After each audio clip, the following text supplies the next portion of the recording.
السلام علیکم ورحمۃ اللہ وبرکاتہ. امید کرتا ہوں آپ خیر و عافیت سے ہوں گے. آپ کو زندگی میں بڑے بہترین کمال کے استاد بعض اوقات تب ملتے ہیں جب آپ یونیورسٹی سے پاس آؤٹ ہو چکے ہوتے اور کالج میں نہیں پڑھے ہوتے, اسکول وہ پرانی بات ہو جاتی ہے اور اچانک زندگی میں ایڈ ہوتے ہیں. میری زندگی میں بھی اس طرح بے شمار میرے استاد ہیں جن کا میں بڑا ہی احترام کرتا ہوں, دل سے احترام کرتا ہوں. یعنی کچھ ایسے لوگ ہیں جن کو نا آپ کہہ لیجیے آپ ایسے ایسے کر کے نا گوڈا ڈھونڈتے ہیں, گھٹنا ڈھونڈتے ہیں, ان کے گھٹنے پہ ہاتھ رکھتے ہیں, آپ کا دل کرتا ہے کہ ان کو استاد مانا جائے. میری ٹیم میں آپ جانتے ہیں عابد ایوب میرا بڑا پرانا ٹیم ممبر ہے, پچھلے 16 سال سے میرے ساتھ کام کر رہا ہے. اور جب اس نے مجھے جوائن کیا تھا علم کی دنیا .com میں یہ سرو کر رہا تھا اور اس نے نیا کوئی میڈیا کی ڈگری لی تھی یونیورسٹی پنجاب سے. ان 16 سالوں میں 2 درجن سے زیادہ دفعہ عابد نے اسلم ڈوگر صاحب کا تذکرہ کیا. میری اسلم ڈوگر صاحب سے کوئی ملاقات نہیں تھی, لیکن عابد ایک ایسا میری ٹیم کا ایک اہم ممبر ہے, سوشل میڈیا کا ہیڈ بھی ہے. یہ اگر 2 درجن دفعہ تذکرہ کرے تو پھر میں اپنے لیے لازم سمجھتا ہوں کہ مجھے ملنا چاہیے. اب یہ خواہش کہیں نہ کہیں میرے اندر نا جی کہہ لیجیے وہ ایک ہلکی سی چنگاری ایک جل گئی, جو پامبڑ بلنے لگ پڑا چنگاری سے کہ میں نے ملنا ہے اسلم ڈوگر صاحب سے. اور پھر ایسا ہوا کہ ایک دن یہاں پر تقریب تھی, ہمارے بہت پیارے دل کے بہت قریب محترم سلمان غنی صاحب کو میڈل ملا, صدارتی تمغہ ملا, تو ہم نے ایک تقریب یہاں پر رکھی. اور اس دن ہماری جو کہہ لیجیے وہ دوستی محبت نیاز بندی تعلق جو ہے وہ ڈوگر صاحب کے ساتھ ہو گیا. ڈوگر صاحب کے ساتھ جیسی تعلق بنا, پہلے دن ہی انہوں نے کتاب اپنی دے دی. اس کتاب پہ میں ٹی وی پہ تبصرہ بھی کر چکا ہوں, اور وہ کتاب ان چند کتابوں میں سے میری زندگی میں اور جو کتابیں ایڈ ہوئی ہیں ٹوٹل لائبریری میں 6,500 کتاب ہے تقریباً, 3 لائبریری ہیں میری, چند کتابوں میں شامل ہے جس کو میں نے کیری کیا. سفر میں آپ اسی کتاب کو ساتھ رکھتے ہیں کیونکہ سفر میں تو کک بھی 12 ہو جاتا ہے, سلطان بہو فرماتے ہیں. تو ان کتابوں میں وہ کتاب شامل ہے جس کے جملے میں انڈر لائن کرتا ہوں اور ان جملوں سے مزہ لیتا ہوں. پھر روز ڈوگر صاحب جب سے ریٹائر ہوئے ہیں ہمیں بڑے اچھے میسیج بھیجتے ہیں, ان سے مستفید ہو. تو آج بڑی گڈ لک ہے کہ اسلم ڈوگر صاحب موجود. اسلم ڈوگر صاحب بیسیکلی ایک سول سرونٹ ہیں, سرو کرتے رہے انفارمیشن ڈپارٹمنٹ میں, DGPR بھی رہے, اور انفارمیشن کے اور پنجاب گورنمنٹ کے لوگ انہیں اچھی طرح جانتے ہیں, ان سے بڑی محبت کرتے ہیں. اور بعد از ریٹائرمنٹ یہ لکھتے بھی ہیں, بولتے بھی ہیں. ان کے کچھ جو پروگرامز ہیں سوشل میڈیا پہ میں بھی دیکھتا رہتا ہوں. پاکستان کے عاشق ہیں, اور میں آپ کو بتاؤں جو پاکستان کا عاشق ہے اس کو میں سلوٹ کرتا ہوں ایسے کر کے. پاکستان سے ان کا عشق ہے. اور آج جو ہماری گفتگو ہے وہ PR کے حوالے سے, PR کی ٹرم جو ہے ایک تو میڈیا کے لیے بولی جاتی ہے لیکن اس کا ایک بڑا براڈر ایک اسپیکٹ ہے. جوگر صاحب جی بہت بہت شکریہ. ایک تو شاہ صاحب میں بڑا ممنون ہوں, اور چونکہ آپ نے اتنا کھل کے بیان کر دیا. پاکستان میں ایک PR کی تعریف یہ بھی کرتا ہوں کہ ہمارے ہاں ایک مسئلہ مشہور ہوا ہے کہ جی سچ کڑوا ہوتا ہے. میں اب آپ سے بات کرنے لگا ہوں تو آپ کو تکلیف ہوگی. یار سچ اچھا بھی تو ہوتا ہے. شاہ صاحب کتنے اچھے بندے ہیں, کتنے لوگ آپ سے متاثر ہوئے ہیں, کتنی ان کی زندگی میں تبدیلی آئی ہے. کچھ لوگ آپ کو بتاتے ہیں, کچھ آپ کو نہیں بتاتے. تو یہ جو سچ اچھا ہے, میں سمجھتا ہوں کہ PR ہے ہی, جو آپ اچھا سچ ہے وہی PR ہے.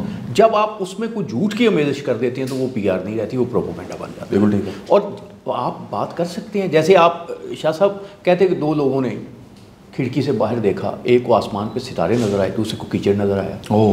تو ہم آسمان پہ ستارے دکھاتے ہیں جب PR میں ہوتے ہیں, تو کیچڑ دکھانے والے اور تھوڑے لوگ ہوتے ہیں جو اچھال بھی رہے ہوتے ہیں, دکھا بھی رہے ہوتے ہیں. تو موٹی سی بات تو یہ ہے کہ ہم جو بھی پروڈکٹ ہے ہمارا, جو بھی چیزیں اس میں اچھی چیزیں ہوتی ہیں وہ ہم بیان کرتے ہیں.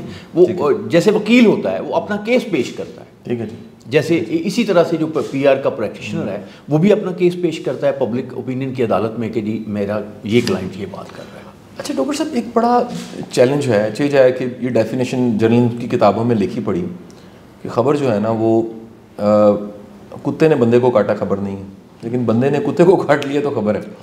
اچھا اوور آل نا جی میں دیکھتا ہوں کہ سوسائٹی میں اتنا کچھ اچھا ہے وہ خبر نہیں. اسٹیٹ بڑا کچھ کر رہی ہے, اس وقت گورنمنٹ بڑا کام کر رہی ہے. پنجاب گورنمنٹ اگر ساری گورنمنٹوں کا مقابلہ کروایا جائے تو جو ان کے مقابلے میں کوئی نمبر 1 کے بعد نمبر 2 ہے ہی کوئی نہیں. گورنمنٹ جتنا کام کر رہی ہے, لیکن یہ خبر اگر لگائی بھی جائے, بتائی بھی جائے, میڈیا بتا بھی رہا ہے, ہمارا DGPR کا سیکشن سارا یہ کام کر رہا ہے, لیکن وہ خبر نہیں ہے. اس کے مقابلے میں اگر کوئی ایک چھوٹا سا چیلنج آ گیا ہے یا کوئی بری خبر ہے تو وہی خبر ہے. ایسا کیوں ہے؟ سب اس کو نا ہمیں تھوڑا سمجھنا ہے, اگر آپ مجھے اجازت دیں. بات یہ کہ یہ جو پبلک ریلیشنس کا نالج ہے, یہ جو آپ کا سارا یہ آیا ہے انگلش اسپیکنگ کنٹری سے, کیپٹلسٹ سوسائٹی سے. انہوں نے ہمیں یہ کیمرے ویمرے بھیجے، ٹی وی بھیجا، لیکن ساتھ اپنے سافٹ ویئر بھی بھیج دیے. اچھا اب ان کے معاشروں میں بہت سی مطلب جیسے رسپانسبلٹی بہت ہے. اپنے ہاں جو انہوں نے گاڑیاں رکھی اس کی، اس میں تو انہوں نے یہ کیا کہ اس میں بریکیں بھی رکھی ہوئی ہیں، اس میں سب ہر چیز ہے. ہمارے ہاں جو بھیجی بریکیں اتار کے بھجوا دی. ہماری ہاں گاڑیاں جو پی آر کی چل رہی ہیں، جو میڈیا کی چل رہی ہیں، اس میں بریکیں نہیں ہیں. آپ اچھا ابھی تک نہیں ہے نا جی؟ نہیں. جب نیا میڈیا آیا تھا نا ٹی وی تو کہتے تھے کہ جی بریکس ہے. مطلب یہ کہ اب میرے اور آپ کے خلاف ٹی وی پہ چینل پہ کچھ بھی آ جائے، آپ کچھ بھی نہیں کر سکتے. کچھ نہیں کر سکتے. اب آپ دیکھیں. اچھا اب یہ ہے کہ امریکہ میں وہ ایک پریس کمیشن بنا تو اس نے ایک بڑی خوبصورت بات کی. اس نے کہا کہ میڈیا اس وقت تک آزاد رہے گا جب تک ذمہ دار رہے گا. جب میڈیا ذمہ دار نہیں رہے گا تو وہ اپنی آزادی کھو بیٹھے گا. ٹھیک ہے جی. وہ اس کے ساتھ میڈیا کی آزادی کے ساتھ وہ ایک اسٹرینتھ اس کو دیتے ہیں، اس کو عزت دیتے ہیں، ساتھ وہ انشور کرتے ہیں کہ یہ رسپانسبل ہو. ہمارے ہاں وہ رسپانسبل والی جو ایک بریک تھی نا، وہ انہوں نے ویسے وہ ہمارے یہاں آتی نہیں. کیونکہ یہ میں تھوڑی سخت بات کرنے لگا ہوں کہ یہ ہمارے ہاں جیسے ہمارے جیسے ملکوں میں جمہوریت کو بھی اور آزادی صحافت کو ایک ویپن کے طور پہ معاشروں کو ڈی اسٹیبلائز کرنے کے لیے استعمال کیا جاتا ہے. یہ انہوں نے کیا لیبیا میں، یہ انہوں نے کیا عراق میں، یہ یہاں پہ کرتے ہیں. اب آپ دیکھیں کہ بہت سے ملک ایسے ہیں جن کے ساتھ ان کے بڑے اچھے تعلقات ہیں. وہاں کبھی وہ اس کا یعنی عرب ملکوں بہت سے ملکوں کے متعلق کبھی وہ ہیومن رائٹس کے وہ ایشو نہیں اٹھائیں گے جو ہمارے متعلق اٹھا دیں گے. بالکل ٹھیک بات. جو لیبیا کے متعلق اٹھا دیں گے. یہ جو ان کی سلیکٹیوٹی ہے، یہ اس میں سارا اس کا مسئلہ ہے. یہ بہت بڑا ہتھیار ہے ڈیموکریسی اور یہ آزادی صحافت، جس کے ذریعے ڈی اسٹیبلائز کیا جا رہا ہے ہمارے جیسے ملکوں کو. ٹھیک ہو گیا. اچھا اب ہمیں دیکھیں بات یہ ہے کہ ان معاشروں میں بھی اگر ہم غور کریں، انہوں نے اگر پرولیج دی ہے، عزت دی ہے یا ایک شادی دیا ہے تو اس لیے دیا ہے کہ آپ نے رسپانسبلی یہ کام کرنا. وہ عزت تب ہے، آزادی سچ بولنے کی ہے، سچ سامنے لانے کی ہے، جھوٹ سامنے لانے کے لیے نہیں ہے، کریکٹر اسیسینیشن کی نہیں ہے. بدقسمتی یہ ہے کہ چونکہ ہمیں جو میڈیا ملا ہے اس میں بریکس نہیں ہیں. ہمارے ہاں ایک پروگرام ہوتا ہے، ایک چینل کرتا ہے، وہ اس پہ کیس ہو جاتا ہے لنڈن میں، وہ اس کو سزا دیتے، چینل بند کرنا پڑ جاتا ہے. بالکل ٹھیک ہے جی. ٹھیک ہے جی. بالکل ٹھیک. تو یہ ہم اسی میں آپریٹ کرتے ہیں. اچھا اب سر آ جاتے ہیں اسپیسیفک، کیونکہ پی آر آپ سے تو بڑے آپ کے اسٹوڈنٹس ہیں میڈیا میں، تو اس وقت جگہ جگہ میں دیکھتا ہوں آپ پڑھاتے بھی رہے ہیں اور میرا خیال پڑھانا آپ کا پیشن ہے، کہیں مجھے لگتا ہے جی پڑھانا پیشن ہے. پی آر بیسیکلی ایک اسٹیٹ کے لیے پی آر کا جو انفارمیشن کا ڈپارٹمنٹ کا پی آر سیکشن ہے وہ کیا ہے؟ ایک ادارہ، میرا ادارہ ہے، اس کی پی آر بھی کو دیکھ رہا ہے، ایک فرد واحد ہے. کچھ لوگوں میں پی آر سکلز بڑی اچھی ہوتی ہیں اور وہ کہہ لیجئے کہیں جاتے ہیں دنیا میں، ان کے کنیکشنز جو ہے پہلے سے اسٹیبلش ہوتے ہیں، وہ بلڈ کر لیتے ہیں. تو اس کو اسٹیٹ لیول پہ، ایک ادارے کے لیول پہ اور ایک فرد واحد کے لیول پہ کس طرح دیکھتے ہیں؟ دیکھیے مسئلہ یہ ہے کہ پاکستان میں ایک مسئلہ یہ بن گیا ہے کہ ہم جو دنیا میں تبدیلیاں آ رہی ہیں ہم اس پہ غور نہیں کرتے. مطلب حکومت کے لیول پہ بھی بہت سا مسئلہ ہے. مطلب آپ نیو یارک ٹائم اٹھا لیں، واشنگٹن پوسٹ اٹھا لیں، وہاں پہ کبھی بھی ٹرمپ ان کی مجبوری نہیں ہے کہ فرنٹ پیج پہ چھپے گا. آپ ابھی اسٹیٹس میں کبھی جائیں، اب آپ کو تو جاتے رہتے ہیں، آپ دیکھ رہے ہیں کہ بعض اوقات ٹرمپ کی خبر 7ویں نمبر پہ آ رہی ہے، پہلے وہاں ایک کتے کی خبر آ رہی ہے کہ یہ کتا تنگ کر رہا ہے اور یہ لوگوں کو کمیونٹی. تو ہمارے ہاں یہ ہے کہ یہ کہ پریزیڈنٹ ہے، پرائم منسٹر ہے، اس نے فرنٹ پیج پہ چھپنا ہے. چیف منسٹر ہے، اس نے 3 کالم تصویروں کے ساتھ فرنٹ پیج پہ چھپنا ہے. یہ اخباروں کے لیے لازم ہے، یہاں پہ اس نے چلنا ہے، یہ پلیسنگ کی ہوئی ہے. اچھا اب یہ ہو رہی ہے، آپ اس معاشرے میں رہ رہے ہیں، اس کی ضرورت ہے، لیکن ہمیں کچھ چیزوں کو سیکھتے رہنا چاہیے.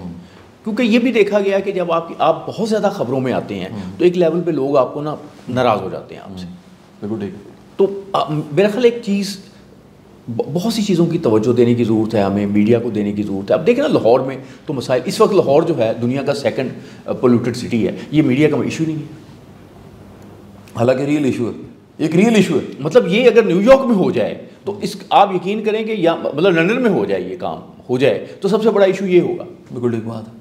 بالکل ٹھیک بات ہے. اصل میں مطلب یہ کہ ہم نے ایسے چیزوں کو ایشوز بنا لیے ہیں جو ایشوز ہیں نہیں. یہ کس نے بنائے ہیں؟ ایسا کیسے ہوا ہے؟ ایک نا بڑا ڈاکٹر صاحب کویشچن ہوتا ہے کہ کیا خبر بنانے والے، خبر دینے والے یہ ڈیسائیڈ کرتے ہیں عوام نے کیا دیکھنا ہے، یا عوام میں ڈیمانڈ پیدا ہو گئی ہے یہ سب چیزیں دیکھنے کی؟ اصل میں مسئلہ یہ ہے کہ یہ بڑا ہی نا، میں شاید آپ سے چونکہ دل کی باتیں کرتے ہیں، یہ بڑا ایک عجیب و غریب ملک ہے. آپ نے کبھی دیکھا ہے کہ ایک بہو جب بھی اپنے گھر آتی ہے میکے سے وہ اپنے سسرال کی بڑی خامیاں بیان کرتی ہے کہ ساس ایسے ہے، فلانے ہے، ڈمکانا ہے، یہ ہے، وہ ہے. یہ ایک پیٹرن بنا ہوا ہے. لیکن اگر اسے کہے کہ اچھا پھر آپ طلاق لے لو، وہ نہیں طلاق لے لینی، آپ نے کیا بات کر دی، اس نے بھی کیا بات. ہمارے یہاں لوگ جو ہے نا ملک سے بھی انہیں ناپسند ہے، معاشرہ بھی ناپسند ہے، لیکن وہ کام کیے جا رہے ہیں. میڈیا کو وہ ایک میں سمجھتا ہوں کہ تماشے کے طور پہ لیتے ہیں کہ وہ ایک جیسے گپ شپ نہیں ہوتی. یعنی آپ دیکھیں کہ کبھی بھی میڈیا جو ہے اس کو ایسے نہیں لیتے کہ آج مطلب فرض انہوں نے خبر دیکھی ہے کہ یہ گڑبڑ ہونے والی ہے تو وہ کام نہ کریں. یہ ایک جو ریزیلینس ہے نا ہمارے معاشرے میں یہ اتنی زبردست ہے کہ یہ، اور اسی وجہ سے انہیں سمجھ نہیں آتی تھی کہ جیسے اسٹیفن کوہن اور یہ لارنس زائرنگ اور یہ لوگ جو تھے یہ کہتے پاکستان جا رہے ہیں، وہ پھر نہیں گیا. انہیں کیا کیوں نہیں گیا؟ انہیں کہا لوگوں میں ریزیلینس بہت ہے، لوگ جو ہے ساری روتے ہیں، آپ کی باتیں سنتے ہیں، آپ کی سارا کچھ کرتے ہیں، لیکن کام کرنے بھی جاتے ہیں، بچوں کو ایجوکیشن بھی دے رہے ہیں، سب کچھ کر رہے ہیں اور آگے بھی بڑھ رہے ہیں، لیکن رو بھی رہے ہیں، غیر مطمئن بھی ہیں حکومت سے، اس کو گالیاں بھی دے رہے ہیں. یہ ایک عجیب اس عام طور پہ ایسے عام قوم نہیں ہے. اچھا ہم کس طرف جا رہے ہیں؟ ایک بڑا یہ کامن کویشچن ہے. پاکستان آیا کہاں سے سب کو پتہ ہے. ایک 2 نیشن تھیوری تھی، بڑی ضرورت تھی، قائد اعظم جیسا لیڈر ملا، اقبال جیسا مفکر ملا، سوچ ملی، تحریک بنی، پاکستان بن گیا. 76-78 سال گزر گئے ہیں. آج ہم کہاں کھڑے ہیں اور ڈوگر صاحب ہم جا کس طرف رہے؟ میرا اپنا خیال جو ہے نا شاہ جی، ہمارے ساتھ ایک مسئلہ تو یہ ہوا کہ جیسے میں آپ سے بات کر رہا تھا کہ جب پاکستان بنا تو کچھ لوگوں نے کہا کہ یہ لیفٹ ماسکو بننا چاہیے، کچھ لوگوں نے کہا کہ یہ سعودی عرب بننا چاہیے، کچھ لوگوں نے کہا کہ یہ ایران بننا چاہیے، لیکن اس کو پاکستان بننا تھا اور یہ پاکستان بنا. یہ لکھنے والے تو یہی لکھتے رہے اور مایوسی کا اظہار ہوتے روتے پیٹتے رہے، لیکن یہ جو پاکستان والے لوگ تھے انہوں نے کوئی بات نہیں کی، یہ چلتے رہے. ٹھیک ہے. یہ جو ان کی جو کہتے ہیں نا کہ پاکستان اس لیے کہ جو لوگوں میں ریزیلینس ہے نا وہ بڑی کمال کی. اچھا اب اگر آپ دیکھیں گے نا کہ یعنی جب پاکستان بنا تو لوگوں کے نام ٹھیک نہیں تھے. اس زمانے کے لوگوں کو کسی کا اللہ رکھا تو اس نے پھر اے ڈی رکھ لیا، اے آر رکھ لیا، نام بھی نہیں ہوتے تھے. یہ اچھا میں پوچھتا تھا کہ بھی میں 17 اپریل کو پیدا ہوا ہوں، وہ گھر وہاں لکھوا دیا. انہوں نے کہ نہیں وہ جب تمہارے چچا کا کٹ آف آؤٹ ہوا تھا تم پیدا ہوئے تھے. یہ ہمارا ریفرنس تھا. ہمارے یہاں آپ برتھ ڈیز منا رہے ہیں. شاہ صاحب آپ نے بھی دیکھا ہوگا کہ گجرات میں ہر گلی کے میں 2 موچی بیٹھے ہوتے ہوں گے. اب نہیں بیٹھے ایسے ہی. اب لوگ نئے جوتے پہنتے ہیں. بالکل ٹھیک بات. اچھا اب آپ کے جو یہ یوں سمجھے کہ کپڑے جو ہیں اس میں پیمن لگاتے تھے لوگ، اچھے بھلے لوگوں کے لگاتے تھے، اب نہیں لگاتے. اچھا اور پھر یہ کھانے جو ہیں یہ کتنی کثرت کے ساتھ ہیں اور لیکن آپ رو بھی رہے ہیں ساتھ. رو رہے ہیں ساتھ، رونے کی ڈول کی بات زیادہ رہے ہیں. اب یہ ناشکرا پن ہے. میں نہیں ناشکرا پن نہیں، مشاہ صاحب میں نے اس پہ بڑی تحقیق کی. میں جا کے کی. بس آپ گاؤں میں جائیں، گاؤں میں آپ کو بڑا ایک مزیدار چیز نظر آئے گی کہ پہلے یہ تھا کہ جو لڑکی لپسٹک لگاتی تھی، کپڑے پہنتی تھی، سمجھا جاتا ہے یہ کریکٹر کی خراب ہو گئی ہے، یہ برا سمجھا جاتا. ہاں جی صحیح جی. اچھا اب پارلر کھل گئے ہیں دیہاتوں میں. پہلے یہ تھا کہ دیہات میں کوئی خرچہ نہیں ہوتا تھا بندے کا، وہ میک اپ کا کوئی خرچہ نہیں ہوتا تھا، بجلی کا کوئی خرچہ نہیں ہوتا تھا. مطلب ایک اس زمانے میں جب یہ بجلی نئی آئی تو وہ بڑا لطیفہ مشہور ہوا. تو ایک گاؤں میں وہ میٹر ہی چل رہا تھا تو میٹر ریڈر وہاں پہ گیا تو میٹر ریڈر نے اسے کہا کہ یار تم یہ بجلی نہیں چلاتے؟ اس نے کہا ہاں چلاتا ہوں. تو پھر اس نے کہا یہ میٹر کیوں نہیں چلا؟ تو ایک بھی نہیں چلا، انہوں نے چلا. اس نے کہا میں وہ جب اندھیرا ہوتا ہے نا تو پھر میں بتی جلاتا ہوں، لالٹین جلا کے اس کو بند کر دیتا ہوں، لالٹین آن رکھتا ہوں. لوگ استعمال ہی کرتے. اب لوگوں کے خرچے دیہاتوں میں بہت بڑھ گئے ہیں. اب وہ اس طرح سے اب چونکہ خرچے بڑھ گئے ہیں. اب آپ یقین کریں کہ جو لاہور میں لوگوں کو فیسلٹیز ہیں، صرف پنجاب کی بات نہیں کر رہا، آپ کہیں بھی چلے انٹرنیٹ موجود ہے، بجلی موجود ہے، ٹیلی ویژن موجود ہے، کپڑے لوگوں کے موجود ہیں، فیشن موجود ہے. جو لوگ کہتے ہیں نا کہ لوگ بھوکے مر گئے، کسی سے بندے سے پوچھا، میں تو اب کئی بندوں سے پوچھا جو سن رہے ہیں، میں ان سے بھی کہوں گا مجھے ضرور بتائیں کہ یار کوئی شاید آپ نے کوئی مرتے ہوئے بھوکا دیکھا ہے؟ کبھی سنا ہے؟ تو ویسے دیکھو، ویسے تو امریکہ میں مر جاتے ہیں بھوک سے یا کچھ گڑبڑ سے ہو جاتی، لیکن اور پھر ابھی آپ دیکھیں کہ امریکہ میں ابھی انہوں نے 11 اگست سے وہاں پہ واشنگٹن ڈی سی میں انہوں نے لا اینڈ آرڈر کے مسائل بہت خراب ہو گئے ہیں جی، انہوں نے ایک ایمرجنسی لگا دی. لا اینڈ آرڈر کے مسائل بھی ہوتے ہیں, یا انسان ہوتے ہیں وہاں ہوتے ہیں. ہمارے یہاں لوگ کہتے ہیں کہ بس غلطی نہیں ہونی چاہیے. صحیح.